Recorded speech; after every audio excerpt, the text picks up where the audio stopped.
اعوذ باللہ من الشیطان الرجیم، بسم اللہ الرحمن الرحیم۔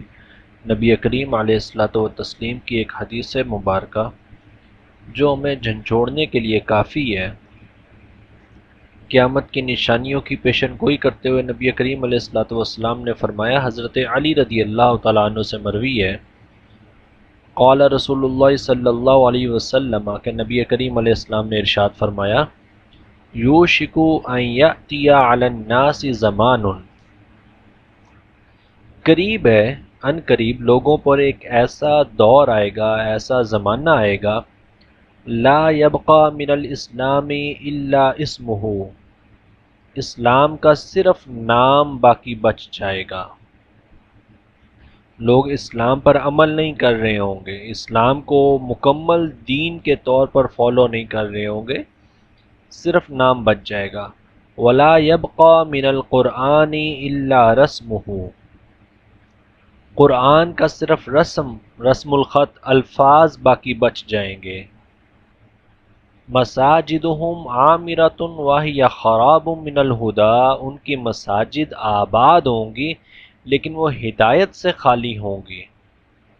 علماؤہم شر من تحت عدیم السماء من عندہم تخرج الفتنۃ وفیہم تعود، ان کے علماء آسمان کے نیچے بدترین لوگ ہوں گے، ان کے پاس سے فتنہ ظاہر ہوگا اور انہی میں لوٹ جائے گا۔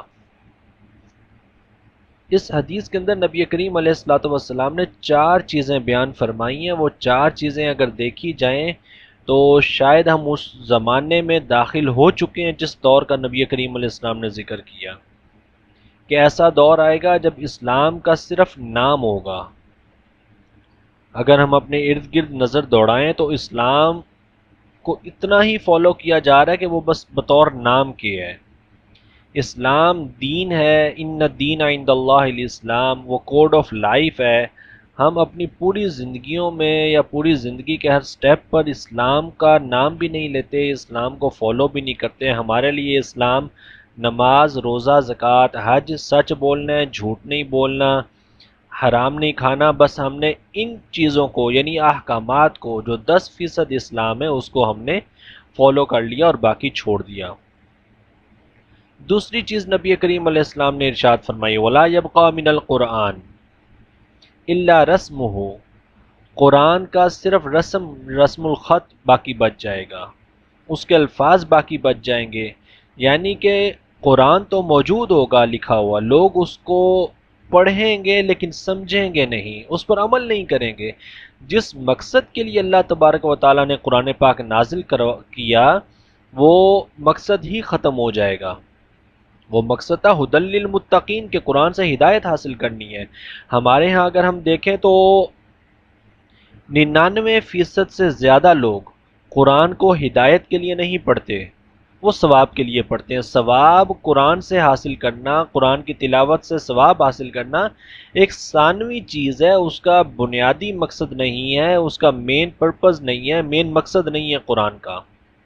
اگر ہم اپنے ارد گرد دیکھیں تو ہمارے ہاں قرآن کس موقع پر پڑھا جاتا ہے؟ کوئی فوت ہو جائے تو اصالہ ثواب کے لیے، نیا گھر لے لیا تو قرآن خوانی کروا لیں گے، کاروبار میں برکت کے لیے، صبح صبح اٹھ کے 1 رکوع 2 رکوع 4 رکوع بطور ثواب کے لیے۔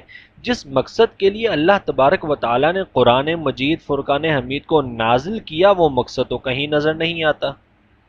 وَلَا يَبْقَى مِنَ الْقُرْآنِ إِلَّا رَسْمُهُ، نبی کریم علیہ السلام نے فرمایا قرآن کے الفاظ تو باقی ہوں گے، اس کا مقصد ختم ہو جائے گا۔ قرآن باقی نہیں رہے گا سوائے یہ کہ اس کے الفاظ باقی ہوں۔ مساجدہم عامرۃ وہی خراب من الہدی، ان کی مسجدیں آباد ہوں گی، لوگ مسجدوں میں نماز پڑھنے آ رہے ہوں گے، بڑے بڑے جلسے ہو رہے ہیں، بڑے بڑے اعتکاف ہو رہے ہیں، بڑے بڑے جو ہے وہ پروگرامز ہو رہے ہیں مساجد میں، لوگ نمازیں پڑھنے کے لیے بھی آ رہے ہیں، جمعے کا بہت بڑا اجتماع ہوتا ہے، عیدین کا بہت بڑا اجتماع ہوتا ہے۔ وَهِيَ خَرَابٌ مِّنَ الْهُدَى، وہ مسجدیں خراب ہوں گی ہدایت سے، یعنی وہ ہدایت سے خالی ہوں گی، ان میں کوئی ہدایت ہی نہیں ہوگی۔ ان مسجدوں میں ہدایت کیوں نہیں ہوگی؟ اس کی 2 ریزن نبی کریم علیہ السلام نے پہلے بیان کر دی، کہ اسلام کا صرف نام رہ جائے گا، قرآن کے صرف الفاظ رہ جائیں گے، تو مساجد میں ہدایت کہاں سے آئے گی؟